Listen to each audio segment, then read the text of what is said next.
Welcome to the Love Deep Lab podcast, helping you integrate sex, sexiness, sacredness, and science in your life and your bedroom. And now, your host, Dr. Stormy. Hi, I'm your host, Dr. Stormy. Thank you for tuning in and joining us today.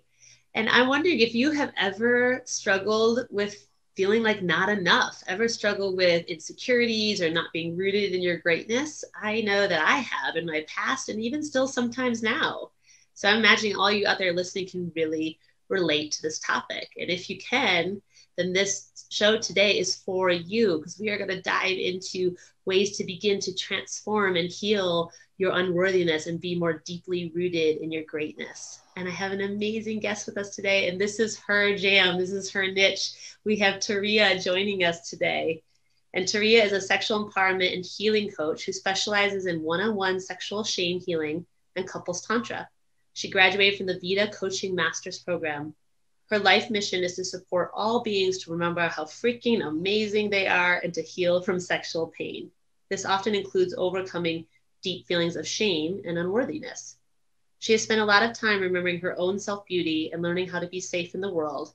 And through this has learned that creating safety within the body is one of the most profound paths to stepping out in the world with the utmost pleasure and self-empowerment. She believes everyone has something truly magnificent to offer in their lifetime. And by using game-changing mindset tools, breath, and the power of loving presence and connection, will continue to invite people into their greatest pleasure and self. Thank you for joining us today, Tarea. Welcome. Yay. Thank you so much. I'm so grateful to be here. Awesome. So, when I think, I want to just kind of jump right in and ask you, so what made you decide to make your niche, your passion, your purpose work, working with shame and unworthiness? Ooh, I love that question. If I'm being really honest, it was one of those things that was trying to get my attention for a really long time. And I was like, oh no, not that thing. It's too obvious, or it's too of course my wound is the one thing that I want to help others with, right? And so I ignored it for a fair bit of time, and I noticed that my body did not come alive in the same way when I was supporting people through other things. And it was, I don't know, just a moment when I realized this is actually one of the most important things to me and one of the most important things for the planet from my life. So I just, I guess, had a sense of surrender to it choosing me, if that makes sense. Oh, it does. It's so beautiful. And I love what you said. That's what I was mentioning in the intro is I really believe this is a universal experience of shame and unworthiness. So everyone listening, everyone watching me, and everyone who's not, it's a really universal collective experience, don't you think? I have been in awe of sexual shame is a huge one, and opening up that door, I have now just started to see it in everything, like shame around food, body shame, shame around work, being a parent. There's so many little subtleties of shame. So yes, 100%, I see it everywhere. And so I truly believe by connecting with that and opening that relationship with it, it has this domino effect on the rest of the world and how you live in your life. Yeah. And so you're using shame. So tell me more about how you organize or connect shame and unworthiness. That is a great question. I guess in my personal discovery and guiding others through this process, it seems like a lot of them, a lot of times they are connected because, for example, if we're acting from a space of absolute confidence and certainty of ourselves, if somebody tries to shame us, there's a good chance we're not going to hold on to that and we're just going to let that go, right? But if there's a part of us that believes that we're not good enough, if there's a part of us that is kind of ready and waiting and willing to receive any shame that comes our way from the outside world, it's going to be a lot easier to stick. And there's almost going to be this sense of validation from our inner world that comes with that. So I truly believe that they they are deeply connected. And Yeah. if there's a sense of shame, there's often a sense of worthiness because of that insecurity. I love that. I love that connection. Yeah. And as you were saying about unworthiness, like not enough, I also find in myself, my own journey, and certainly I've seen it reflected in clients too, is that just as often as I'm not enough, there's the flip side of the story, which is I'm too much. And to me, both are really about unworthiness, right? It doesn't fit what someone else's expectation or what I've been told or whatever. But I just wanted to shed a little light on I'm not enough is one part of it. And then I'm too much is kind of the other part of unworthiness, I think. 100%. I think like, okay, so if the shame dragon lives inside of us, it has a way to like overcome and enter any situation, whether it's when you're being big and beautiful and courageous, like, oh no, that's wrong. And so yes, 100%, it's the flip side as well of too much. Actually, that's like that actually I can feel it deeper in my body, that even just those words, too much, is something that is actually really, really detrimental to the heart, the soul, the mind, body. And it is super common to see that. And there's often this story that when we see somebody in their glory and in their beauty, that like they have no struggles, and yet that actually can be such a hard place as well if we have that story that's like, oh no, you're too much in that space. So yeah, beautiful. And I love the shame dragon. That's a great metaphor. Oh my gosh, I could like picture it as you were saying that. That's amazing. Yeah. And so you mentioned earlier too that unworthiness shows up in so many areas. Shame shows up in so many areas of our life. And I'd just love for you to like share with our listeners how you think shame and unworthiness shows up in sex and sexuality.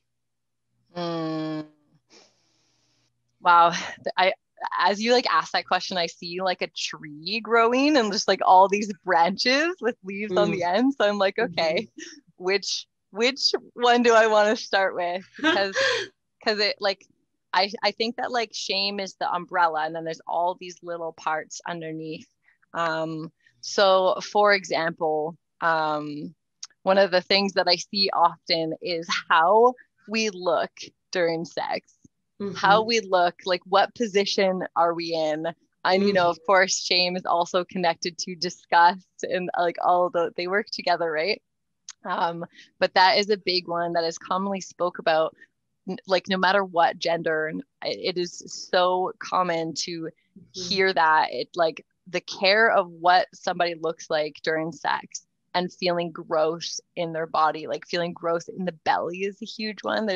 This is one of the common things that I have worked on with myself, is that like just all that feeling of gross, looking gross, and that I hear with my clients as well. So shame can come up in how you look and how you perform.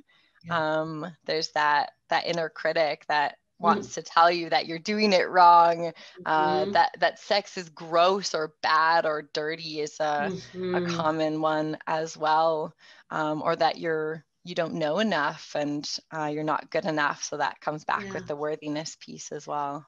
Totally. Oh, I love that. I just think it's like, I love to say that what shows up in our life shows up in the bedroom, and what shows up in the bedroom shows up in life. Like there's this two-way street, And so I just think, I really want to encourage our listeners and our viewers, like to be curious about what's showing up for you in the bedroom sexually, and where else are you seeing that in your life, but bringing like love and curiosity to it rather than just more shame about it, right? Like I think one of our desires today, Tarea, you could tell me if I'm on track, is to just shed some light and love to this really shadowed topic of shame and unworthiness. I wish you could see it. If you're watching, you could. Tarea just did this little shimmy because she was feeling it. Yes. I feel like you just read my mind. Yeah. Like, as I was talking about it, there's actually a sense of excitement that comes with it, because I want everybody to know how normal this is. I want everybody to know that, like, so many people are feeling and thinking the same things during sex. And exactly like you said, when we shine light on it, that's when we can find spaciousness and freedom and pleasure, even in the areas that we feel uncomfortable in or feel are gross or shameful. It's like, no, wait, there's actually pleasure and love there as well. So by almost like calling it its name and calling it up and out of the hidden depths of our bodies and psyche, it gives it a chance to be recognized and normalized and accepted and loved, and pleasure brought into it. So yeah, I almost get excited because I'm like, yes, you are normal. Yeah, I can feel your excitement and passion for it. It's so beautiful. It's so true. It's like, that's one of my favorite parts about shadow work. It's like, it's only the shadows when there's no light shed upon it, right? As soon as we shed light, love, compassion, understanding, it's no longer in the shadows. We then have a chance to integrate it and even learn from it, grow from it, be lighter because of it, you know? So I love that. And when you were saying earlier about the way we look during sex, you know, so I have a mirror in my room next to my bed, like on the closet, right? The whole closet. And I can tell you sometimes it's an amazing thing, but I can find myself going into self-judgment and being in that critical voice, that kind of inner roommate that's super critical of the way I look or my body position, or I don't know, dimple on my thigh or whatever it might be. And it so quickly takes me out of my body, out of my pleasure, out of my orgasm, out of my experience, disconnects me from my boyfriend. And it's just amazing in myself to watch how quick that happens when I'm self-critical, when I'm, you know, being negative about my body. And and I look at it as a teaching opportunity for myself to like fall back into breath, fall back into pleasure, fall back into my body. But I think it's such a common experience for women and men, like you said, any gender, to be self-critical, particularly in lovemaking. Yeah. I love how you put that. And I just want to acknowledge your honesty for like how it can literally rip you out of presence with your partner, and how it's just like acknowledging the strength and power that it can have. And I think that is a huge part of it, as well as like bringing that awareness, like that acknowledgement, this is what's happening, and to recognize, okay, now I'm not being present. Now I'm not in my body. And when I'm not in my body, I'm not able to feel that connection with my partner. I'm not able to feel that pleasure. So yeah, I love that you brought that up, that it can go so strongly like that.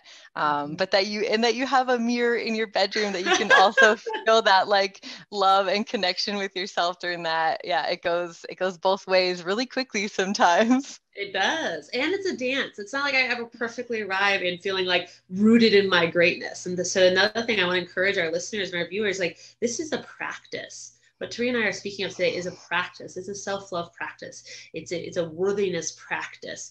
You know, tantra is near and dear to both of our hearts, and there's so much in tantra that's about practice, right? Yoga is a practice, mindfulness is a practice. So it's not this like we arrive at perfect centeredness and perfect groundedness and perfect confidence. It's a practice. Yeah, 100%. And so it's beautiful. So Tarea, I was wondering, because you mentioned in your bio about breath work, and I just mentioned in that vulnerable personal story about how breath helps me fall back into my body. I'm wondering if you could guide and lead our listeners and our viewers today on just a simple breath practice to, I don't know, whether to be more in the body or whatever's feeling alive for you, but a little breath practice for us. I would be honored to guide you through breath practice. And also, if you're open, if I could just touch on two things that came up in your last comment, and then I would love to guide you through a breath practice. So yeah, like you were saying, when we bring the shame or the judgment or the unworthiness up from the shadow into the light, into the conscious mind, like you said, it gives us a chance to be curious with it and start to co-create a relationship with that. And I think that is so, so, so important. And then the second thing that you mentioned was about the moments where we don't show up perfectly aligned and dropped in and in our beauty and power, and that is actually such a beautiful moment to find the space inside of ourselves to make that also okay, right? Because that's kind of the moment that shame is looking for, to attach onto. So those moments aren't wrong. Like those moments are not wrong at all. They're actually beautiful and precious, just like the moments when we show up in our power and our beauty. When we don't show up in that, to take a chance to allow ourselves to be in that space without making it wrong is truly, truly healing, and is going to counteract that shame dragon energy and fill it with a sense of belonging and acceptance and love and safety, which is super, super important for the healing journey. So totally. Thank you so much for shedding more light on that, right? The practice and the grace that comes along with the practice. Really, really deep self-love isn't loving only my sparkly parts, it's loving my shitty parts just as much. And I say shitty in quotes, right? The parts I've called shitty or someone else has called shitty, but loving our sparkly parts and our shitty parts. I'm just going to leave it at that. And so before you guide us into a brief practice, I always like to say, just like I'm a safety person, I guess, but please join us, to our listeners, if you can, if you're in a place where you can join us in a short embodiment practice. And if you can't, if you're like driving or running or listening to this podcast while you're doing those things, just note, I will put the time of this embodiment practice in the show notes, and you can come back to it and revisit it at a different time. Yes, beautiful. Thank you so much. So I am feeling intuitively to guide a practice in connection with the heart and the lower belly, and to allow the breath to connect to the body and a sense of safety inside, because I think safety is one of the pillars of healing shame and getting to know shame in a healthy, empowered way. So if you are feeling ready, I will invite you can either close your eyes or you can just gently gaze to the ground, whatever supports you to feel the most comfortable and safe in this moment. And I invite you to take a big breath in and out of your body, dropping into the present moment.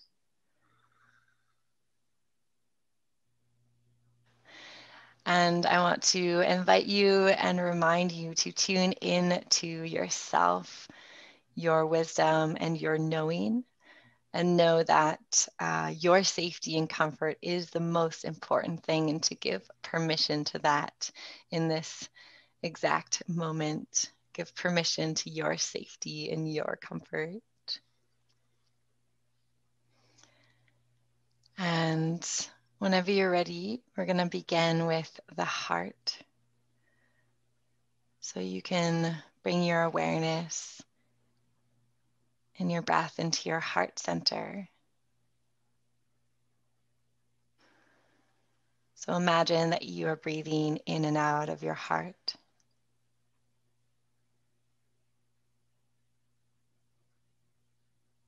And as you bring your breath into your heart center, on the exhale, I invite you to imagine a golden sphere expanding in all 5 directions.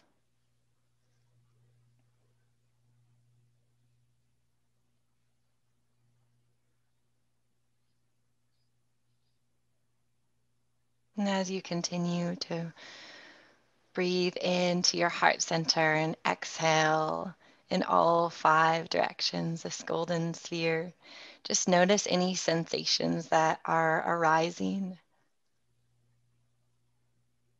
Notice your heartbeat. Notice if there's any tension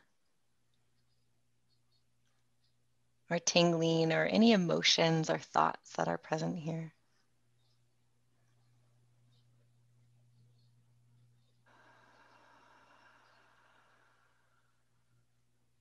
And as you notice them, I invite you to do so with a sense of curiosity and awareness. And if you can, allowing them to be welcome without making them right or wrong. And continuing to inhale into your heart center and exhale out in all 5 directions like a golden sphere. And without attaching on to the sensations in your heart, just notice if there's any movement as you breathe.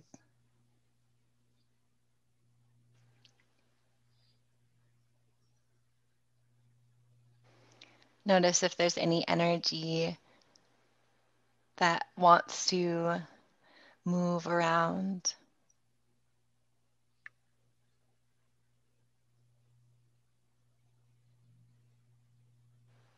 Maybe a sensation is shifting.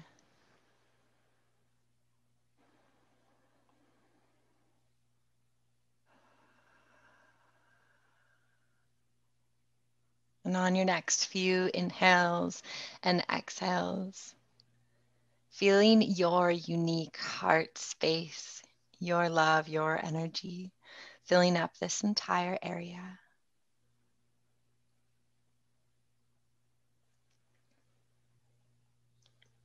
Feeling the love that is unique to your heart center.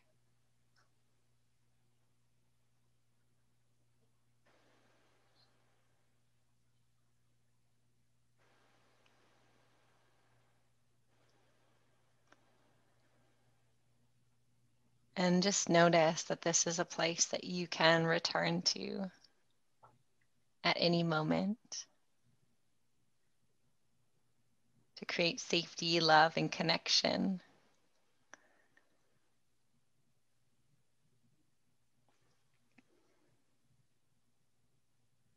And whenever you're ready, I invite you to bring your awareness and your breath down to your lower belly.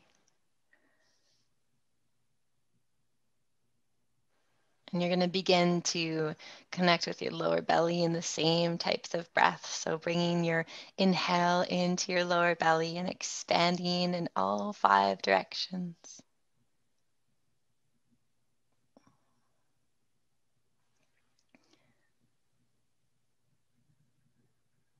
As you inhale, you can imagine a golden light filling up your belly and expanding like a sphere.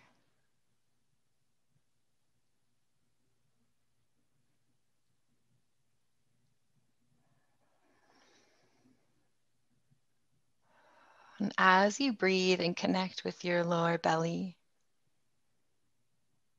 notice any expansion or contraction. And invite with every breath spaciousness into your lower belly.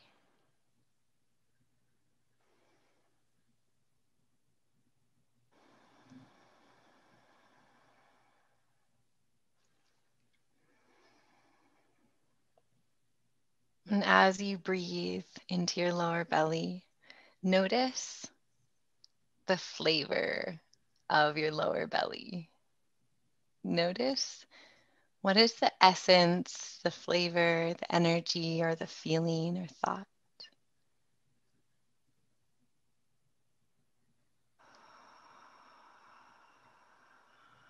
Maybe you feel a sense of strength.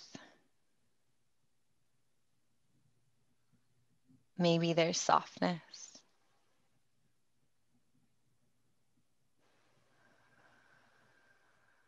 Maybe safety. And know that there is no right or wrong answer. And trusting whatever comes through.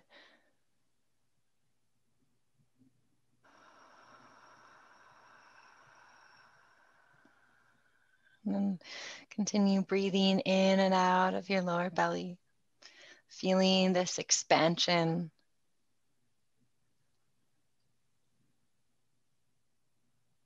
Sometimes the lower belly can be filled with tension, and therefore can be a really beautiful place to come back to. to create a sense of safety in this area, a sense of home in your body, can be a really powerful tool on the healing journey. And by bringing breath and awareness to the lower belly, making room for spaciousness.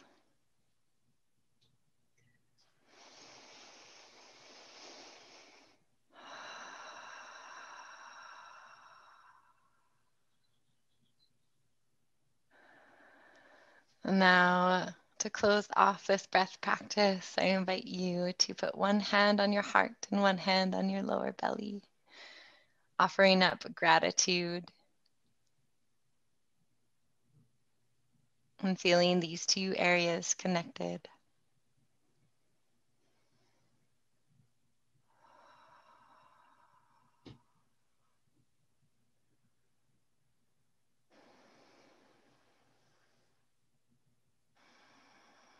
Whenever that feels complete, you can open your eyes and return back.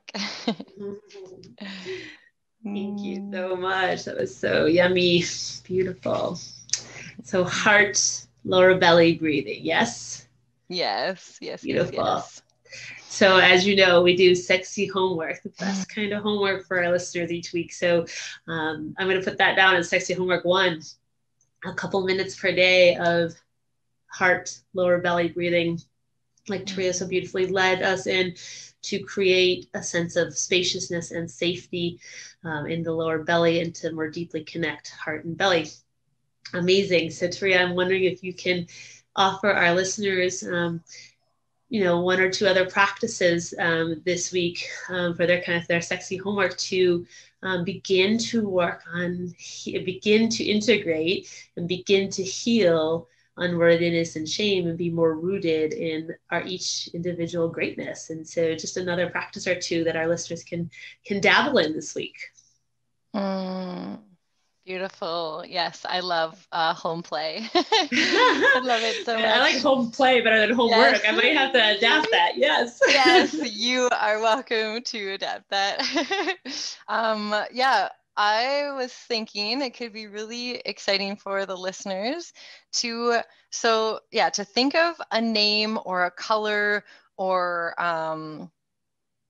a word that they can go to in the moments during sex when the shame comes on. When you get pulled out, what is a name, a word, a color, an archetype, or a feeling that they can go to in that moment that sort of trains and rewires the mind to remember to come back to the body, to come back to love and connection?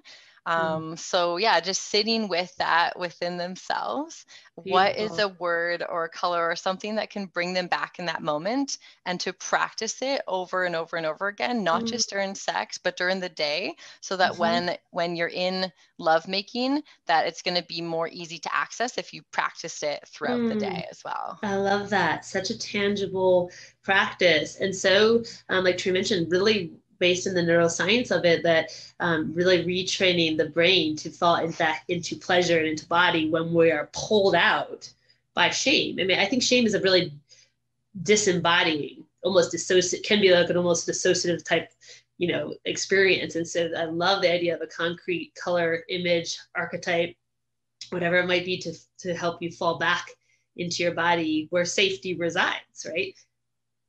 Yes. Love that. Awesome. And do you have another practice, another home play for us, Tarea? Yes, I think you're going to love this one.